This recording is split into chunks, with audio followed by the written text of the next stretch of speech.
Since the earliest whispers of human consciousness, duality has presented itself as an enigma without resolution. Light and darkness, good and evil, justice and injustice, perform a cosmic dance that defies the linear understanding of the mind. The question, if God is good and just, why does evil exist, echoes through the ages, an open wound in the collective soul, striving to reconcile divine omnipotence and benevolence with the harsh reality of suffering. Yet, this question, in its apparent simplicity, conceals a forgotten spiritual code, a broader perspective that transcends simplistic morality and delves into the complexity of the evolution of consciousness. Evil, in its essence, is not a force opposed to God but a manifestation of freedom, of free will in its rawest expression, allowing creation itself to explore all its possibilities, including those paths that lead to imbalance and pain. This freedom is the cornerstone of the human experience, the laboratory where the soul is refined and recognizes its true essence. The existence of evil is, paradoxically, a catalyst for the awakening of consciousness. It is in the crevices of pain, in the darkness of adversity, that the inner light is compelled to shine with greater intensity. Suffering, in its primal language,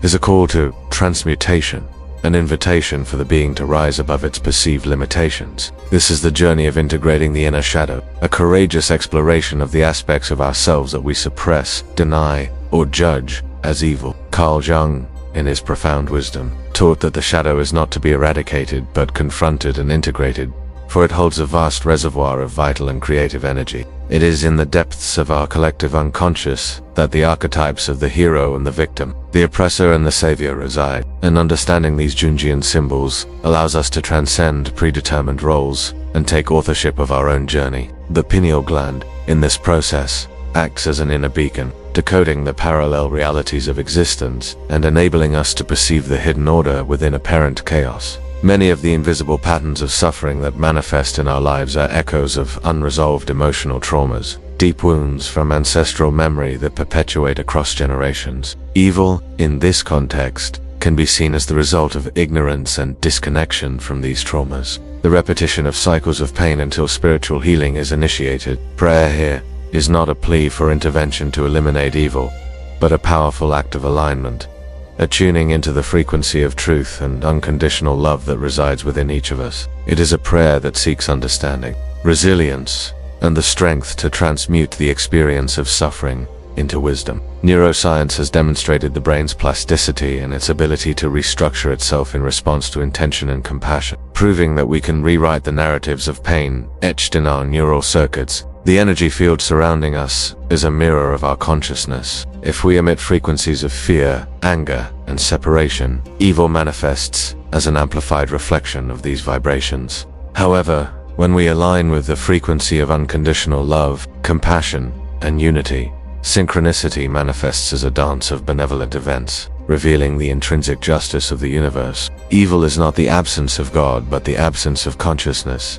in recognizing God's presence in all things, including duality. The language of the unconscious speaks to us through challenges, and each adversity is a disguised opportunity for a quantum leap in the awakening of consciousness. The truth is that God, in His perfection, did not create evil, but allowed the freedom for creation to discover itself in all its facets. And it is in this self-discovery that true goodness and justice reside. The question of evil's existence in a universe created by a good and just God forces us to expand our understanding of divinity beyond human limitations of good and evil. This is a journey toward expanded consciousness, one that recognizes duality not as a flaw but as a driver of growth. The freedom of choice, inherent in the very essence of existence, is the stage where the soul is tested, strengthened, and learns the deepest lessons about love and unity. Evil, therefore, arises not as a direct creation of God, but as the manifestation of choices that deviate from alignment with the divine source.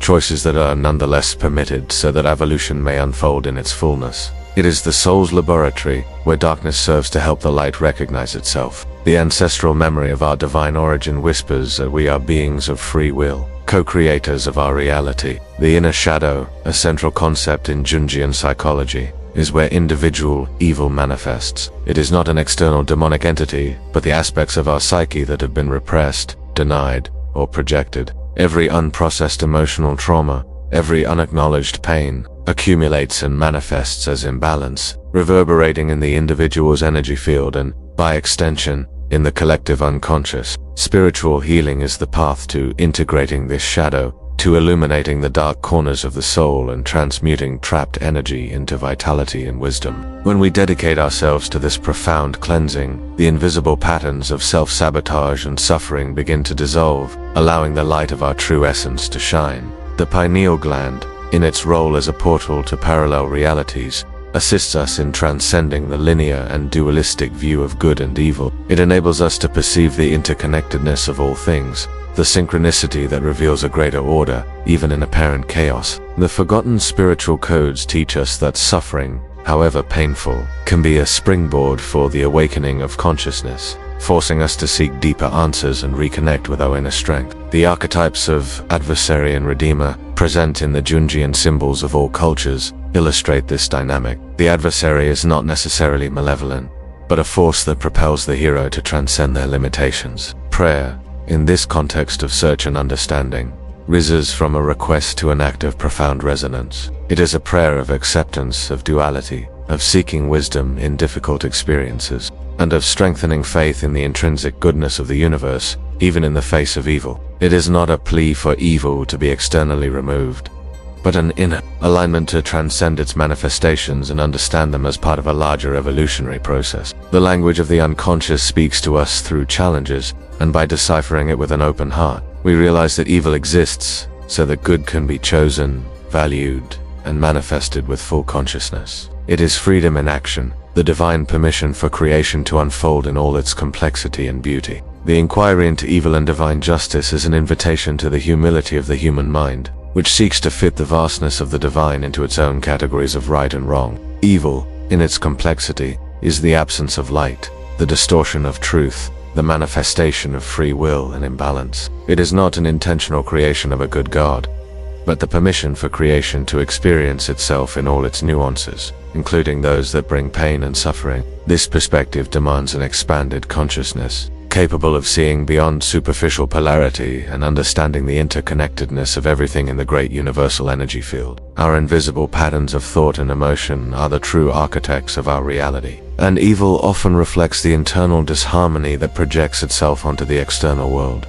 The ancestral memory of our divine perfection echoes, but it is drowned out by the noise of unhealed wounds. The inner shadow is the receptacle of these wounds. Every unaddressed emotional trauma, every repressed pain, manifests as a blind spot that attracts experiences of evil into our lives. In a repetitive cycle that seeks integration, spiritual healing is the process of bringing light to these dark corners, of embracing and transmuting dense energy into wisdom and compassion. When we commit to this journey, the pineal gland begins to operate with greater clarity, allowing us to decipher the language of the unconscious and access the forgotten spiritual codes that connect us to the divine matrix. It tunes us into parallel realities where harmony and justice prevail, revealing that the choice is always ours. The archetypes of the judge and the innocent, present in our Jungian symbols, show us how the perception of evil is tied to our own system of values and judgments. Evil exists so that we may discern, so that we may choose the path of light with full consciousness,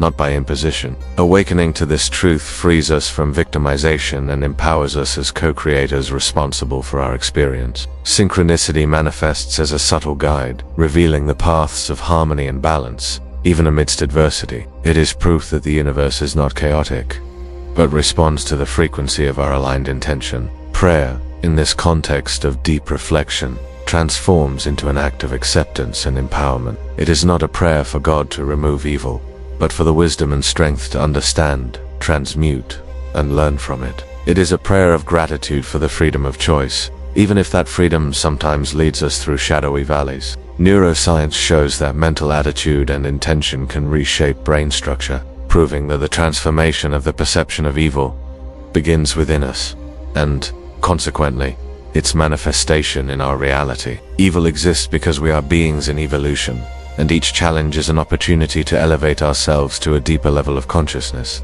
manifesting divine goodness and justice through our own choices. The paradoxical existence of evil in a universe governed by a God who is, by definition, good and just, is one of the greatest challenges to human faith and understanding. Yet, this apparent contradiction dissolves when consciousness expands beyond the lenses of duality and temporal linearity. Evil is not a divine creation but an inherent consequence of free will, the most sublime and dangerous gift granted to creation. It is in the use of this freedom that duality manifests, and with it, the experiences of pain and suffering. In a vast energy field of possibilities, evil serves as a brutal catalyst for evil, a mirror reflecting the areas where light still needs to be integrated. The ancestral memory of our perfect origin and our power of choice echoes, but the invisible patterns of fear and guilt, generated by past emotional traumas, obscure this clarity. The inner shadow is the repository of these painful experiences and the limiting beliefs that arise from them. The evil we perceive in the external world is often a projection of our own unresolved shadows, a reflection of our collective unconscious crying out for integration and spiritual healing. This journey of self-confrontation is vital for the pineal gland to operate at its full capacity. By releasing the energetic blockages caused by these wounds, we activate this inner antenna, which allows us to tune into parallel realities where harmony and justice are the norm. The language of the unconscious becomes a guide, revealing the forgotten spiritual codes that teach us to transcend polarity and find unity in all things. The archetypes of adversary and enlightened, so present in the Jungian symbols of mythology and spirituality, illustrate the role of evil as a driver of transformation. The adversary is not a force to be defeated externally, but an internal challenge to be overcome, forcing the hero to access their latent strength and wisdom. It is in this confrontation that true goodness and justice manifest, not as the absence of evil, but as the capacity to love and forgive, even amidst adversity. Synchronicity, in this flow, reveals the perfection of the cosmic order, showing that every event, however challenging, is part of a greater plan of prayer, therefore, ceases to be a lament and becomes an act of profound trust and alignment. It is a prayer that embraces the totality of the human experience, seeking wisdom in suffering and light in darkness. It is not a plea for God to remove evil from the world, but for the expanded consciousness and compassion to understand it as an aspect of the evolutionary process, and for us to be agents of transformation in our own reality. Neuroscience corroborates that our beliefs and intentions can reshape brain structure, meaning the power to transmute evil begins within us. Evil exists as an invitation to freedom, a tool for awakening consciousness to co-creative responsibility. In its essence, the existence of evil is the greatest proof of divine goodness, which trusts its creation with the freedom to discover itself in all its facets, making the choice of good an act of full consciousness and sovereign will.